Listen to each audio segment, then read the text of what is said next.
ऐसे ऐसे क्वेश्चन इसको दो जो ये हल ही ना कर पाए।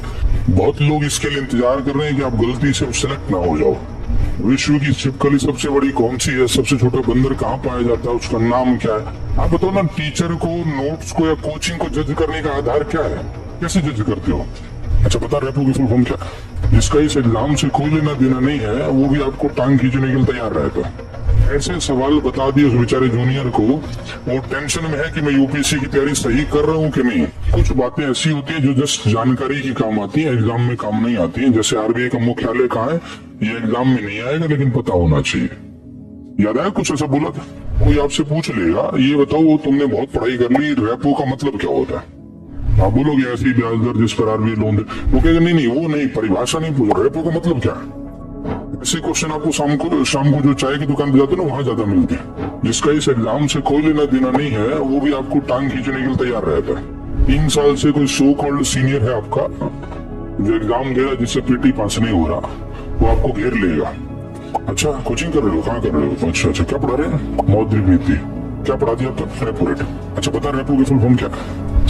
अब आपको पता नहीं था कि एग्जाम में आएगी भी नहीं आएगी, आपको लगा हाँ ये तो बता ही नहीं हमें। टीचर ने जानबूझ के छोड़ा वो चीज क्यों? क्योंकि वो एग्जाम में उसका कोई लेना देना, लेकिन वो जो सामने पूछ रहा है उसका काफी लेना देना है। उसको टेंशन हो रही है, वो 3 साल से पीटी पास नहीं कर पाए और आप अगर पहली बार पास कर गए तो उसका तो समझ रहे हैं आप कितनी बेइज्जती हो जाएगी।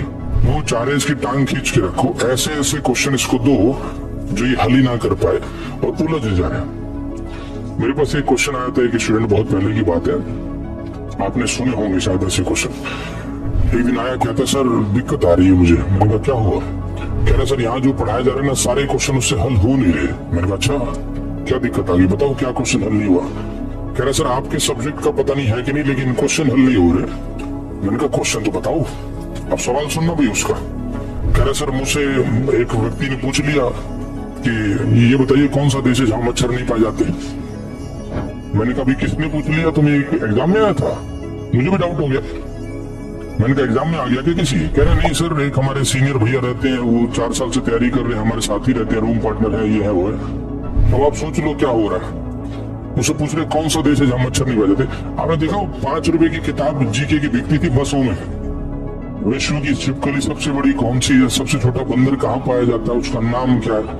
ऐसे सवाल बता दिए उस बेचारे जूनियर को, वो टेंशन में है कि मैं यूपीएससी की तैयारी सही कर रहा हूँ कि नहीं, और सारी किताबें और नोट्स हटवा के उसको 5 रुपए की वो जीके पकड़ा दी। वो बैठ के रट रहा है मच्छर भारत में कितने हो गए। इसीलिए कहा था ना मैंने आपसे शुरू के दिन कि सिलेबस जरूर देख लो, प्रीवियस ईयर के क्वेश्चन का लेवल देख लो, क्वेश्चन कैसे आते ये देख लो, तो आप जज कर पाओगे कि कोचिंग में जो पढ़ाया जा रहा है वो सही है कि नहीं, एग्जाम के अनुरूप है कि नहीं। है नहीं? आप बताओ ना, टीचर को नोट्स को या कोचिंग को जज करने का आधार क्या है? कैसे जज करते हो? व्यक्ति देख के थोड़ी जज होता है। सिलेबस देखो और प्रीवियस ईयर के क्वेश्चन देखो। अगर उस दिशा में चल रहे हैं तो ठीक है, नहीं चल रहे तो खराब है। सिंपल सा पैमाना है। मेरी बात समझ रहे?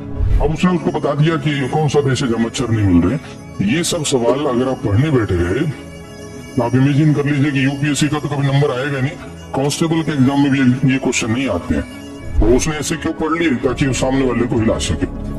अपने आसपास जितने नेगेटिव लोग हैं उनसे बच के रहना। बहुत लोग इसके लिए इंतजार कर रहे हैं कि आप गलती से सिलेक्ट ना हो जाओ।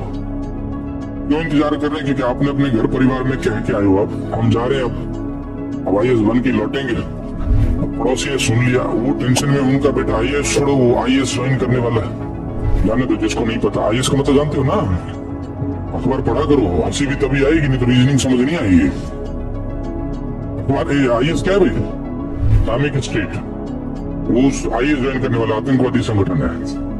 और आप आईएएस की तैयारी कर रहे हो तो टेंशन होगी परिवार को। उन्होंने पूरा इंतजाम कर लिया आपको खींचने का वापस।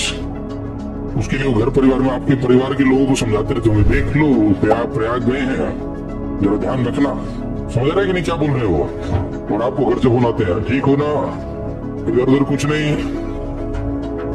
आप भी सोचते भाई हमने तो अभी 4 दिन हुए नहीं आए, अभी ये सब जवाब आ गया। वो पड़ोसी है, वो रिश्तेदार है जो लगे हुए कोशिश में कि किसी तरह से वापस पहुंचे, गलती से सेलेक्ट ना हो जाए।